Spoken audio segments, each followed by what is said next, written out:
just, you can't just show up. You really need to engage with consumers. You need to entertain them. You need to offer them value. Basically, you can't just be there. And personalization is key, although with limited data, that's not always easy. So we'll talk about ways to get around that.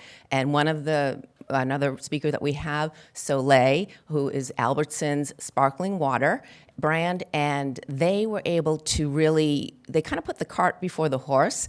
They found their influencers, and then they created their strategy so they could really learn and take the insights from the influencers and include that in that campaign, and they were able to meet a more younger demographic. John Anthony Family Wines, they also wanted to reach that younger demo, and they sort of stepped outside the traditional media mix, and they said, well, where do young people go? And they love music. So they went to music festivals. They did digital shows, podcasts, and we'll hear about that.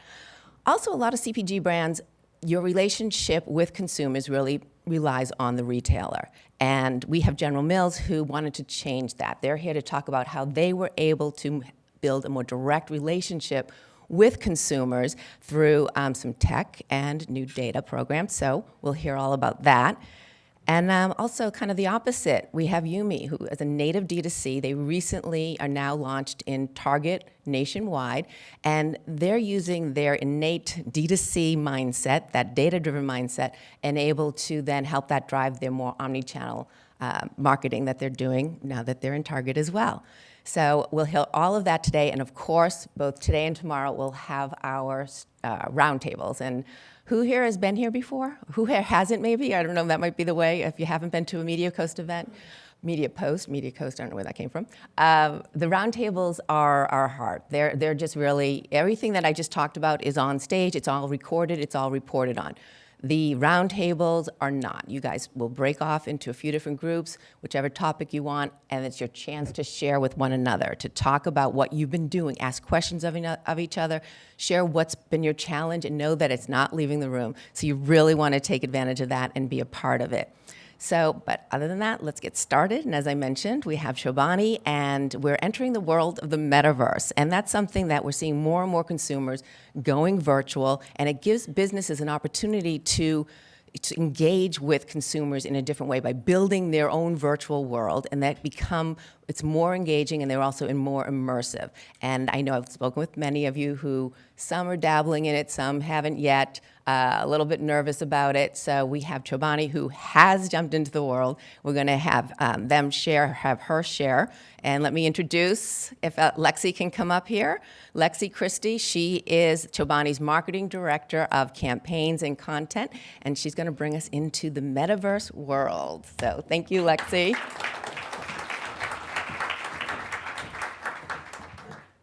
I cannot sit still, so I am going to use the microphone if I can figure out Good? Can you hear me? Yeah? Okay. All right. Cool. Well, good morning, everyone. I am very honored to be the first brand to speak today. I wish that I could take credit for Chobani Greek yogurt in your breakfast this morning, but someone was very smart and did that themselves. I can't take credit for it. But I lead the brand marketing team at Chobani, and I am here to talk to you about how we authentically entered the metaverse through a Roblox game. But before I get into the metaverse, I want to ground everyone into who Chobani is. What do we stand for? Ever since revolutionizing the yogurt aisle in 2007, we have been on a mission to bring better food to more people. But what does that really mean? It means bringing high-quality, nutritious food and making it available and accessible to our consumers as well as communities in need. Essentially making the world a better place with great food and doing good. I bet I stood up here today and there were quite a few of you, even though this is a CPG summit, that were like, oh yeah, she works for Chobani, that Greek yogurt company. I certainly get in that trap sometimes too, but we're actually in 5 total categories. We're missing some oat milk over there, in case anyone's taking notes. But Chobani launched oat milk and creamer in late 2019, fast follow mid-2020 with a probiotic beverage, which is not in this photo and just like this one a lot, so that's the one I landed on. And then in 2020, we launched our cold brew product, which is really awesome if anyone hasn't tried it. We were able to enter all of those categories by using a branded house strategy, really leveraging that equity that we've built as the Chobani brand, a brand that people trust and connotes high quality. So we're getting closer to the Metaverse conversation, but we leveraged our oat milk product to help get us there. So I want to talk a little bit about oat first. When we first launched our campaign in 2020 for oat milk, we really leaned into one insight, that people consuming a non-dairy milk alternative wanted something that really had the taste and texture of a dairy milk. We were reaching flexitarians, people who consume both plant-based or non-dairy as well as dairy products. And so that insight was really important, and that landed us on our Almost Milk campaign. Flash forward 2 years to the start of this year, we've built a really strong base with that product. It's really successful, really tasty if you haven't tried it. Again, another one that I highly recommend. And we wanted to really bring oat milk to the masses. It's no longer a product that's for the fringes, for the coasts, for the elites, if you will, because that's kind of how it started. And we wanted to show that because Chobani is making it, leaning back into that mission, everybody can have access to it. So with that, we wanted to go into this year with a few different campaigns and objectives, one campaign, objectives and goals, to bring new into the category and really reach that mass audience. So first was with qualified awareness and reach, kind of your traditional media plan, if you will. TV, local TV, lots of video, places where we could have the most impact and widest reach, if you will, social too. Next, which is the area that we really focused on for this activation, was around attention and interest. How can we create splash? We leveraged our owned and operated channels. We had some partnerships, some activations, as well as some experiential to really bring this to life. And then finally, our shopper marketing team was tasked with the thing that keeps us in business, trial and volume, getting people to actually purchase this, whether it was in store and on shelf, or whether it was digitally in that digital shelf. And with that, this year, oat milk is everywhere. Chobani has oat milk, so everyone has oat milk. Chobani has oat milk? Oh yeah, they make oat milk now, so oat milk's like everywhere. It's creamy, it's bedazzled. Celebrate with it, celebrate with it. Oh, Chobani shower. Laguna de Chobani oat milk. So on trend. Huh. Must have missed that.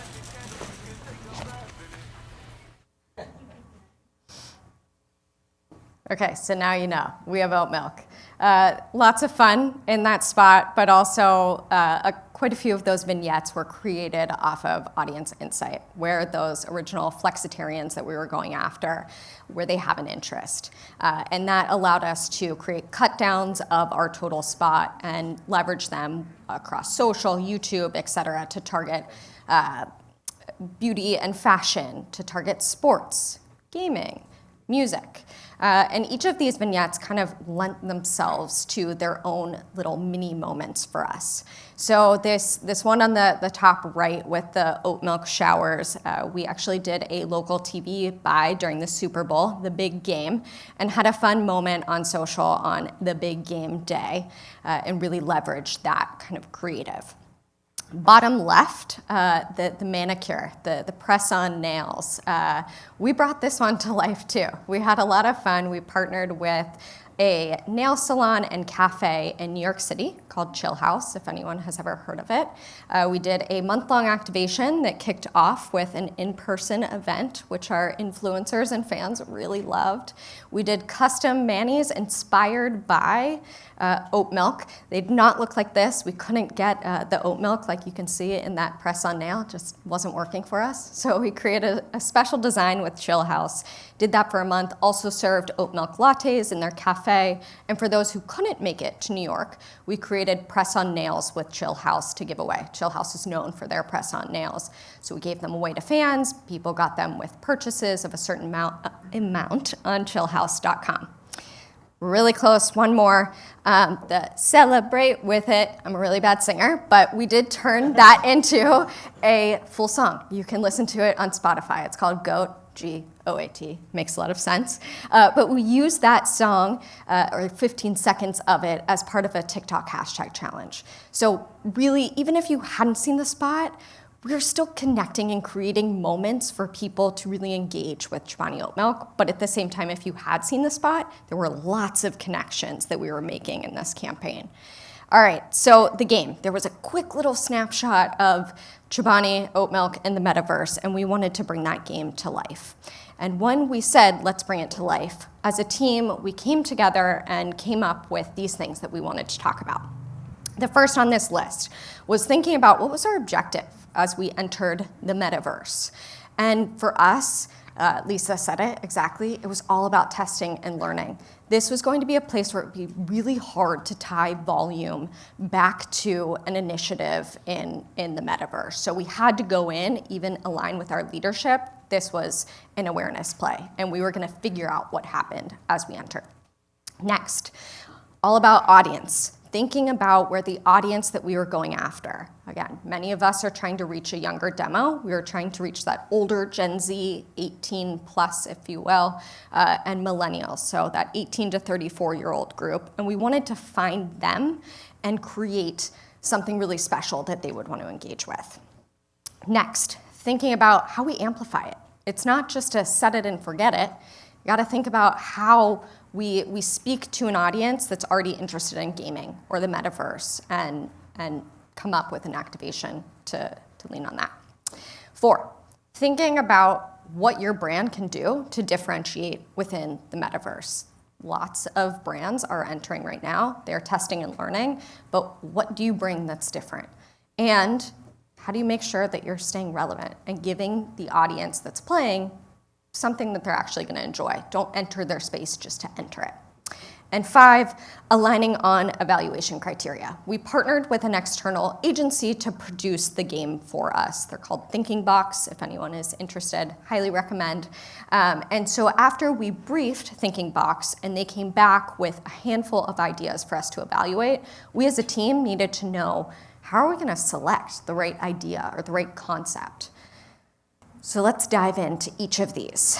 There's a lot of information on this slide, but I wanted to include it in case anyone is very interested in thinking about actually entering the metaverse. So again, this was a total awareness play for us. We wanted to make sure that people realize that Chobani has oat milk. That was the whole goal of the campaign.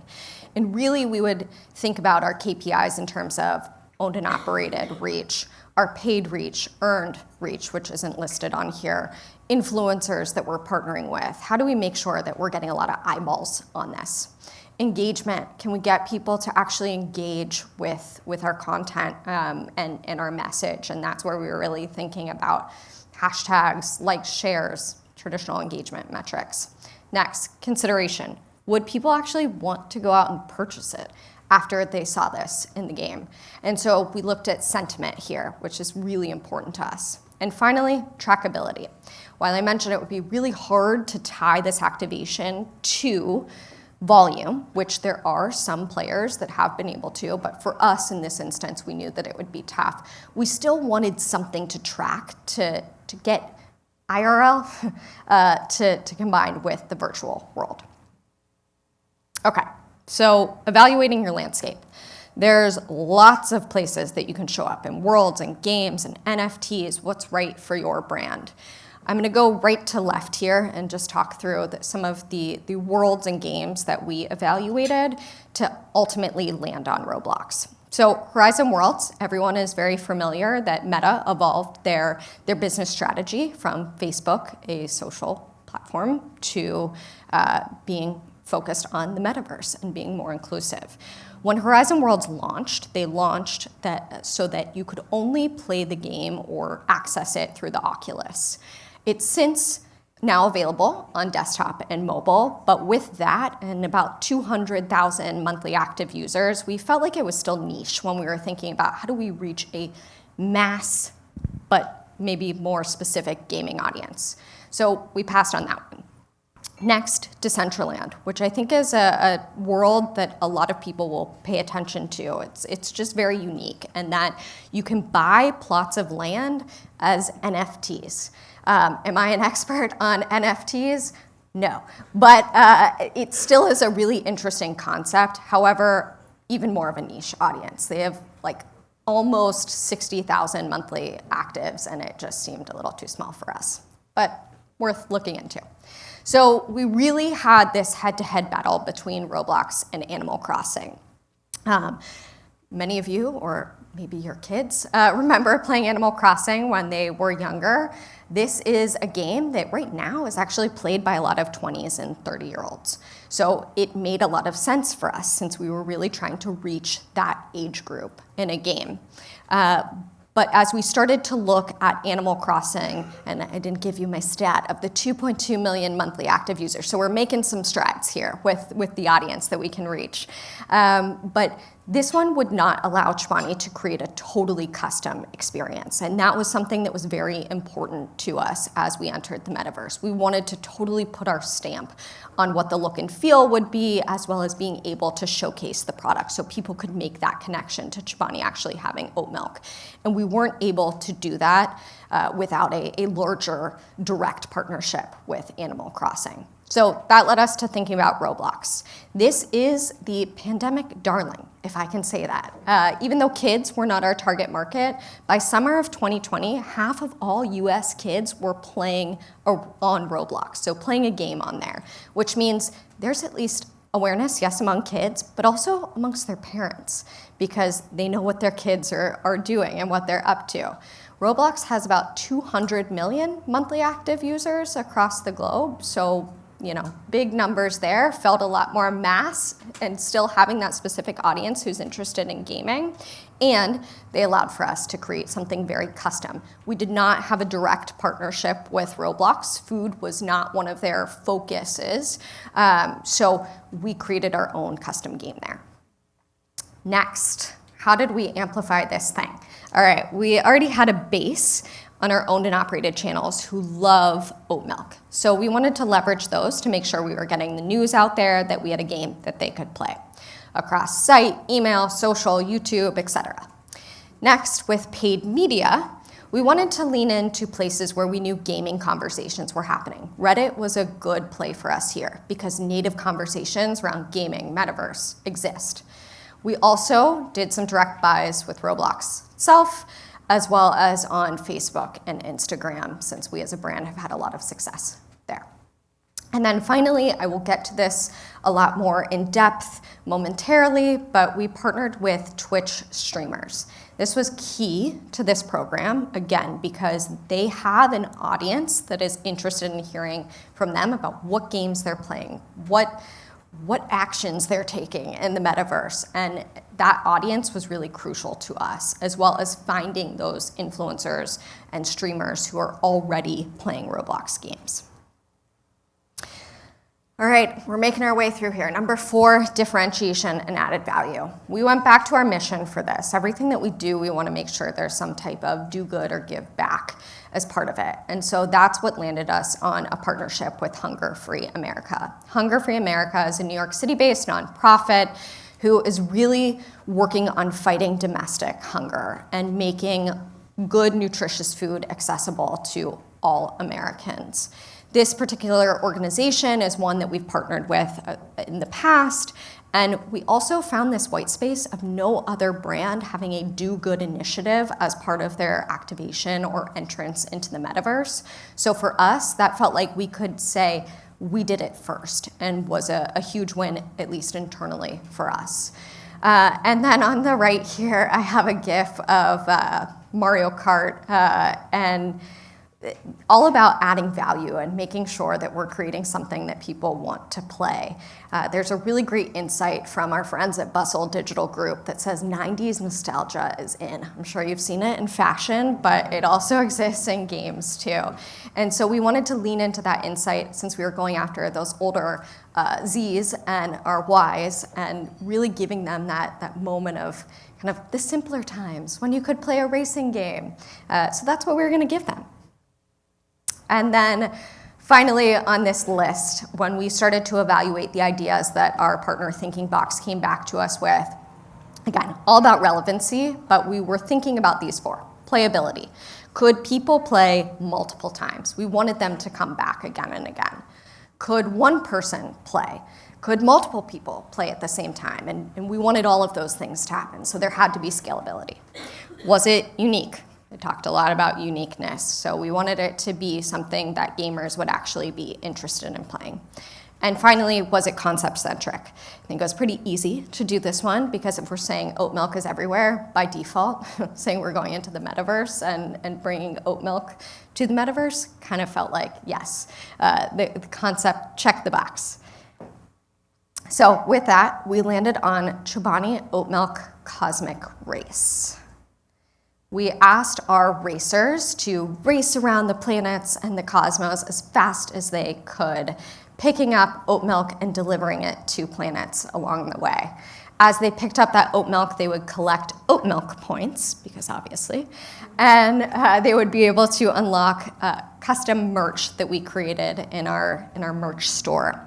Then, as a community, because gaming is all about community, and again, tying it back to that Do Good initiative, those total oat milk points would collect in our charity meter, which was located in the lobby. And once we reached 18 million oat milk points as a community, that would unlock a donation to Hunger-Free America. And I have a trailer of our game.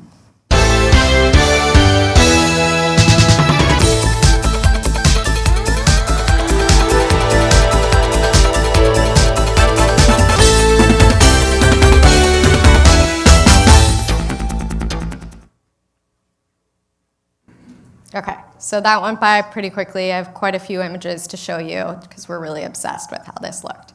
So from the racetrack, you can kind of see this lobby area that had some oats as well as our racers. So you can see the three different racers that individual people could choose which one they wanted to play with or race with. And once you got closer to each of the racers, you would see that leaderboard that was shown in the trailer, and you would also learn more about each of these racers. I was a personal fan of the original racer because it was the easiest to control. I am not the best racer. I learned that the hard way. But there were many people who were fans of the extra creamy. Again, all of these are named after our flavors. Top speed, but the least amount of control. So it was a fun one for people who are pros. Here's a shot of our original racer getting ready to start their race. And on the left-hand side, you can see a billboard, because obviously there needs to be a billboard in the metaverse on this racetrack, that featured some of the creative look and feel that we used on social and in shopper marketing.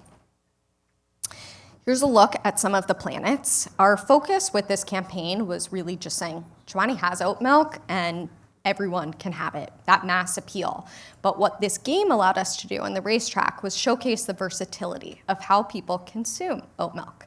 So we had a cereal planet, we had a smoothie planet, we had a matcha planet, a cold brew planet, and then we had a banana planet because it was just too funny.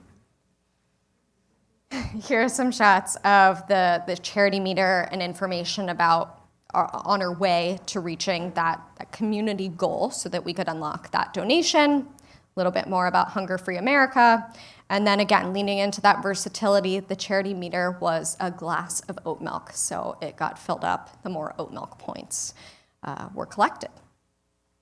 Here is our merch store, fun little look at it. And then an up close of, here are some of the points that you would need to redeem these special fits, if you will.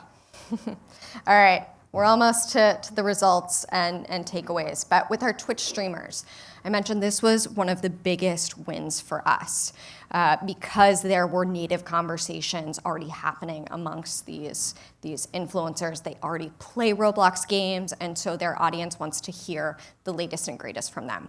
Something that is personally important to me is that we as a team at Chobani have landed on a 50% diversity rule for any campaign that we do involving influencers. Yes, that diversity could mean ethnicity, but it also means gender, body type, age, etc.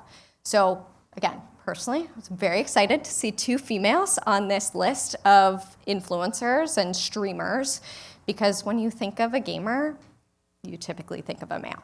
So we are very excited to work with Natsumi, Sylvie, as well as Puns, talk about this game. They started off by announcing it on Instagram and everyone's favorite platform right now, Twitter, and telling people when they were going to be streaming the game. And then they asked their fans to tune in to that live stream.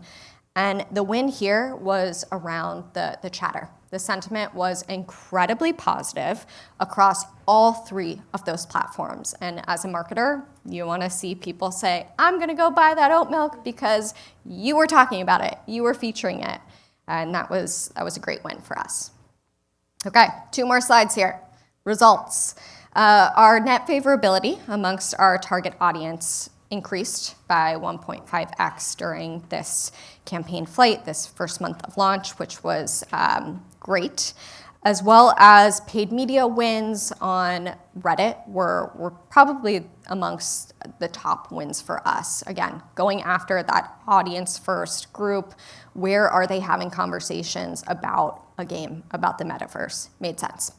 Influencer partnerships, our streamers, again, another huge win for us all around that sentiment. We also saw really great just organic engagement and reach, which we hadn't seen.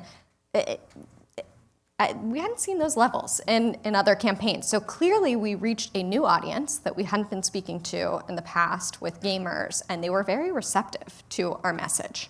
And then the partner that we leveraged to launch our Twitch streamer partnership gave us a nice stat that we beat some campaign benchmarks on Twitch. And then with the charity component, again, that do good mission piece, reaching or filling the charity meter much faster than we anticipated. Then as I step back and look at this as a total campaign, few other wins here that were really nice to see. This was our highest ever earned media impressions for a product campaign, which is largely in part because of the metaverse. Every single article that was written about our campaign, whether it was dedicated or just talking about the total campaign itself, mentioned the metaverse, which meant this was a hook. We cracked something in a very topical conversation. Next, awareness lifts, pre-post campaign. Always want to see it. Great win for us there. And then a fun one for my team, being an Ad Age top 5 food campaign to know about during the campaign. Okay, so my takeaways are not on here. You just go, oh, just kidding. They're coming up as I click.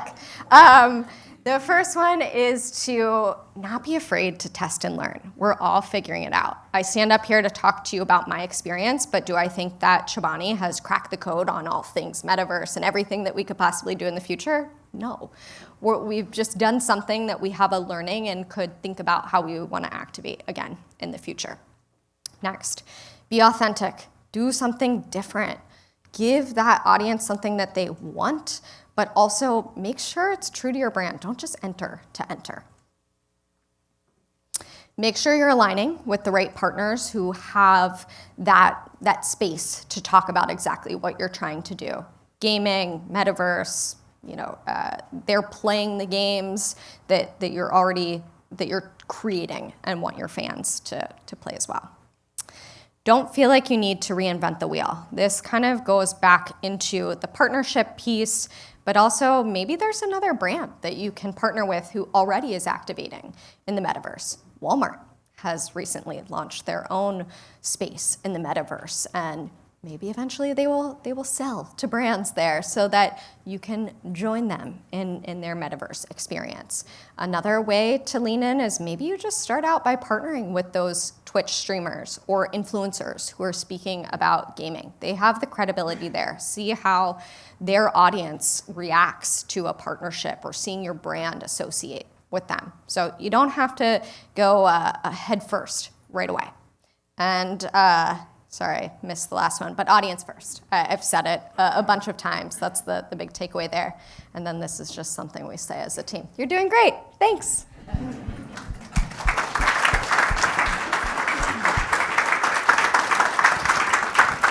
I just want to thank you, Lexi. That was awesome. Did anyone have any questions for Lexi?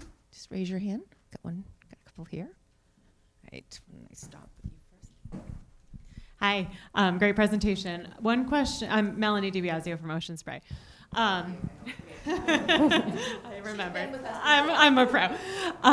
Around the earned media, that I think that's really interesting. I'm curious how much that was kind of just pickup of you doing what you were doing versus how much your PR team was involved in really pushing that story.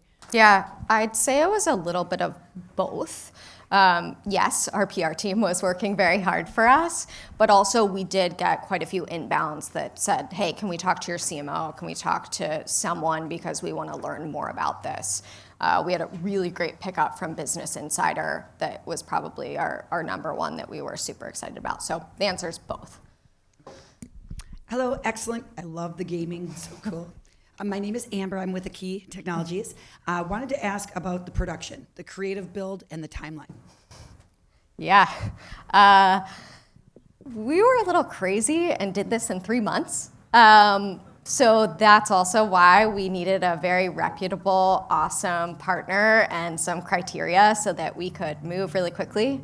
We tend to do that at Chobani. We like to move very fast. This one maybe was a little too fast, but we had been talking about the metaverse for a while and how could we enter, and it just made sense for this campaign. There was a big connection to the message that we were trying to send and being able to, go big, but also go small. So, yeah, we relied on that team to really help us build it and then create additional content in-house internally through our internal creative team to support.